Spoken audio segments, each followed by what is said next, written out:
It's moments like that you miss out on. How do I want to say this? When you just stop living. Yeah. Yes. Okay, so let's do some easier questions for a second. Welcome to American Tradition. This is our final episode, a 6-month checkup for Michelle.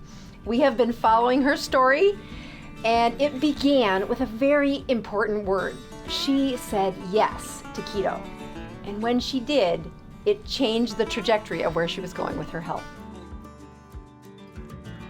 Well, I think that's big, breaking the cycle. That's what you're doing. That was that moment that I said, that's what addiction looks like. To be able to just to say, okay, it's in his diet, and we may not even need to visit for medicine, that was huge.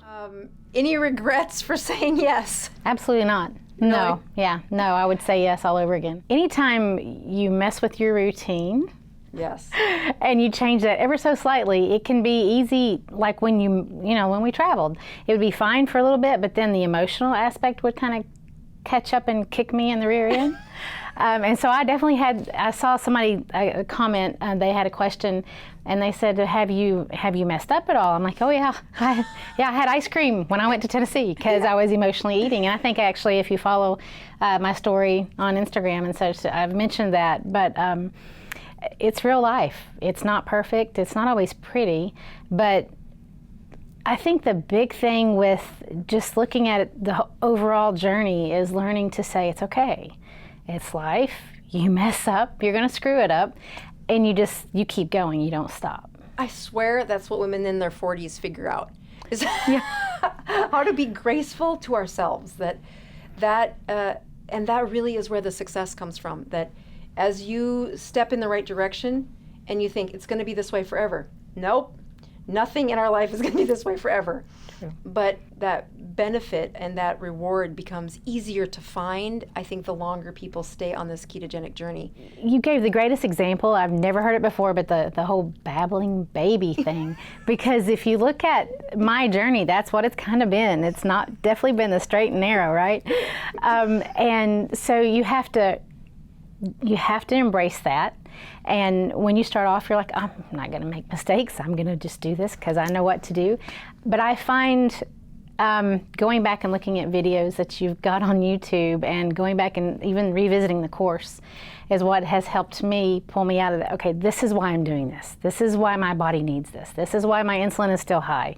Because you can have that whole head talk going on, and it's not always good, it's not always beneficial, but if you can go back to this is what's going on, it's going to take longer than a few weeks because it took me a long time to get here. So to get better, it's going to take a long time. Right. And I fuss with myself about that. Why did you do this? Why, why did you allow this? But I think sometimes in life we get so busy that we ignore ourselves for so long. Amen. That you just have to realize it's just going to take a while. I mean, it just gives me goosebumps to say, I would never train a baby's brain in a scolding, shaming, hollering. You would always be encouraging, saying, keep going, try again. That's not a word yet, but we're working on it. So that's not keto at all, but keep going. That's so true. And I find that when people are truly ready for a change, that the first few weeks of white knuckling perfection, like almost everybody, well, a lot of people do that really well. It's that fall where they say, what's the plan now? Because all I know is doing it or not doing it. Right. And that's a hard cutoff. This is where you see, I was hoping for, and I'm disappointed. Like, can you share that? I came in knowing about keto. Mm-hmm. So to say that I had expectations, I wanted to lose weight. Right. But to go any further, that sounds really superficial. But that was where I was because I was just so fed up. So I have succeeded with that to an extent. Like I said, I'm not done. But it gave me so much more than what I ever could have even written down on paper. For instance, we did a ski trip with the whole family in March. Oh, I love this story. And I had no idea how much my kids really wanted me to do that. I was afraid. I knew I was too heavy and I didn't want to make an idiot out of myself and not be able to get up, but that's a whole different story anyway. But happens to me every time I ski. It's totally not so much about the weight with the skis and not getting up, but it makes it a lot easier when you are lighter. Yeah. I didn't ski when I was heavier, but I did this time around, and it was a ton of fun. And I just didn't know how excited my kids were, even my teenagers, which, mom's not cool these days. So for them to be excited to ski with you, and they were so patient. Like, I finally got on the chairlift, and every time I got off, I fell. And they would just ski over out of the way till Mom got up, and they were very patient. So it's moments like that you miss out on when, how do I want to say this? When you just stop living. Yeah. I think that's the love story that people forget is possible. Yeah. That we think of it as this romantic Disney thing, but it is in our lives where we say, I surrendered that. Oh, and then I surrendered that. And then you're like, oh, that's my life I'm talking about. And that is where, it truly overwhelms me, the number of people that write in saying, Doc, I've got my life back. And it's this type of a pocket, this type of love where you say, I'm participating. I'm really alive here, and that's worth more than money could buy. Oh, for sure. Yes. Okay, so let's do some easier questions for a second. Let's move on to the labs. Okay, as an internist, this is my place where I'm like, how are they doing? Don't look at the person, look at the labs. So I think the first one that I like to talk about, because everybody will want to talk about your cholesterol, but the first one that I like to talk about is your hemoglobin A1C. It is this average blood sugar that, as a nurse, this is a very important metric to measure, like risk of amputation, the risk of heart disease, the risk of infection. And when we checked yours, it was 5.3. Not terrible, but not great either. When I look at it in the A1C, I like it less than 5. I love it less than 4.5. And by the end of 6 months, it was 5.1. Yeah, which correlates to an average blood sugar of 100. I'll out her a little bit. She was like, oh, I was hoping it would be better. Yeah. And I will tell you, I see this a lot with patients that what is hidden in the blood sugars is what happens after they eat. And at one point, we used a continuous glucose monitor in you. Actually, I still have. I've got one on right now. Oh, good. Yeah, Okay, I good. do. Getting past the point of trying to get it to communicate with my phone, I learned it's amazing how I stayed in the 90s to even sometimes I would see 100s after I would eat. And I'm like, but I'm eating when I'm supposed to, but it's still that response that you get. And I find this too. When they look at a continuous glucose monitor, it blows most people's minds how long the sugar it takes to go back to where it was when they ate. Or even better, like you get the really good numbers during a fast and you're like, oh, I am rocking this. I feel good. It's like day 3 and you'll have this 72-hour fast. Your sugars are like in the 70s. And then you eat one stinking meal and it's high. It goes back to 90s. Yes, for 2 days. Yes. You're like, no. Yeah. And that is what insulin resistance is this tail of a problem that's hidden. Because who checks their blood sugar after you eat if you're not diabetic? No one. Nobody. Because it's going to be high.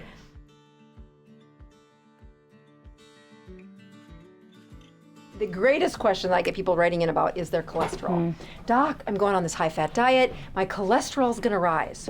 As you look at the improvements, what strikes your mind as like the first thing you would want to tell maybe your husband or somebody that would care about these numbers? I was surprised. Yeah? Because if you look at any of the forums that, some people will have a rise and this kind of can be quite impressive. So I was like, oh, I hope that's not what's going on here. Because I've listened to some of your lectures on your 5 top risk factors. And I'm like, okay, I'm still in some of those, so I have to be, I still need to be very careful and watch it.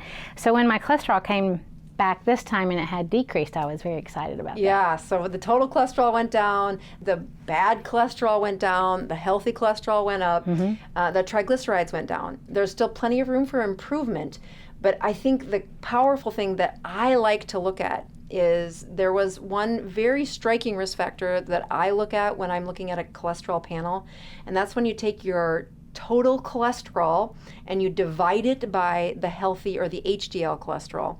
And your ratio before the ketogenic diet was in a risk factor that gets me nervous. Like, oh, we definitely need that to be better.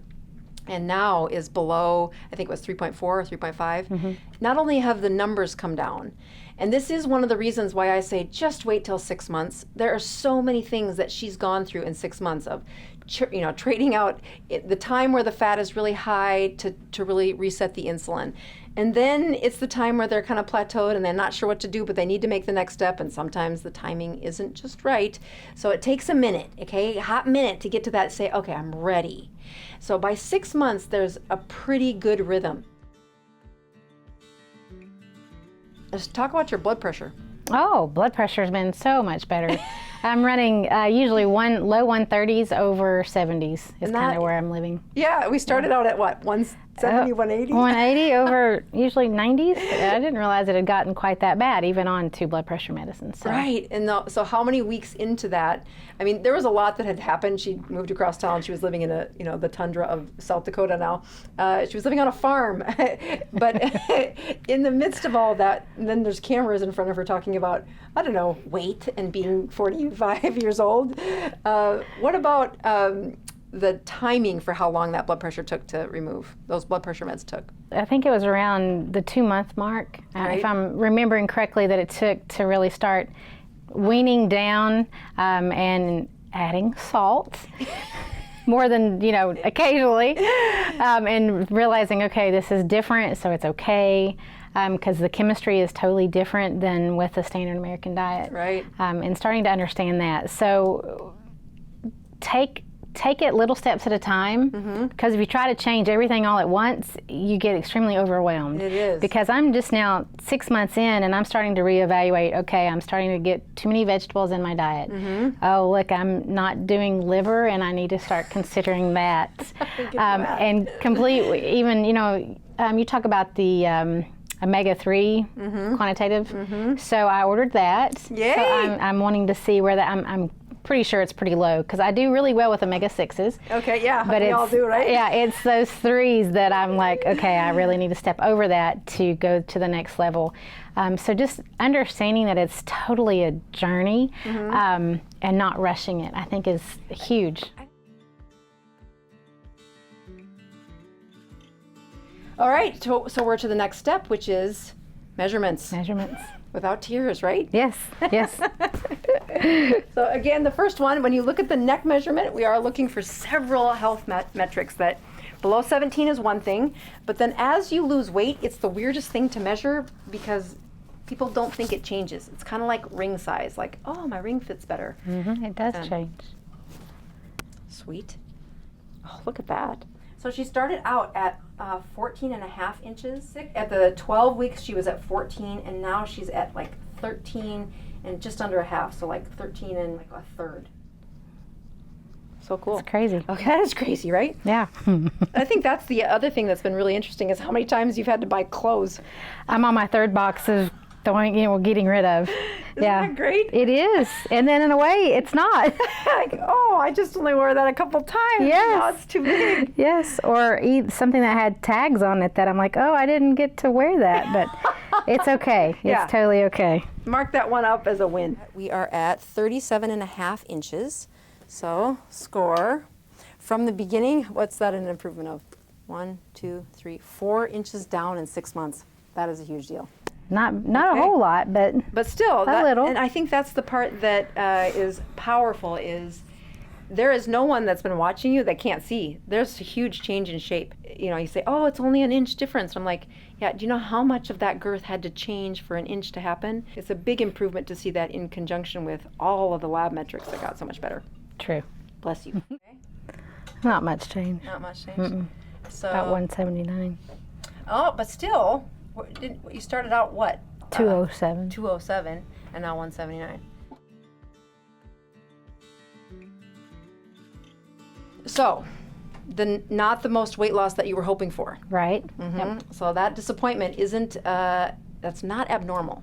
Okay. Okay? Especially because there is such a huge metabolic shift that's been happening. And by golly, you've been fasting. So, I mean, there's all these times you've denied food completely. And this is the hardest part, where I think that hidden image and picture of insulin and sugar and ketones that's so mysterious can be revealed with that continuous glucose monitor. And what I've learned when I don't have the privilege of a CGM to follow those numbers, here's the rules that I tell patients in general. If you get to the stage of keto continuum, because you're pretty much at 7 or 8, like your window typically is how many hours in a day? 2 to 4. Yeah, so it's a really nice tight window. With a family, I wouldn't ask you to go any tighter than that. It's just, you're gonna stumble. It's too tight. So what I do encourage people to do is during that 2 to 4 hours, the lower volume of food, and I try not to talk calories, but really grams of food, is what I want you to eat less of. I'll skip all the details and say the more carnivore you become, the easier this is. When carbohydrates go in, you still produce an abundance of insulin. And that consequence is where the weight loss gets stuck. There are some other things that were on your labs that we talked about. One of the liver enzymes was just one number higher than the lab says it should be, but it is also a reflection that there's probably fat in that liver still.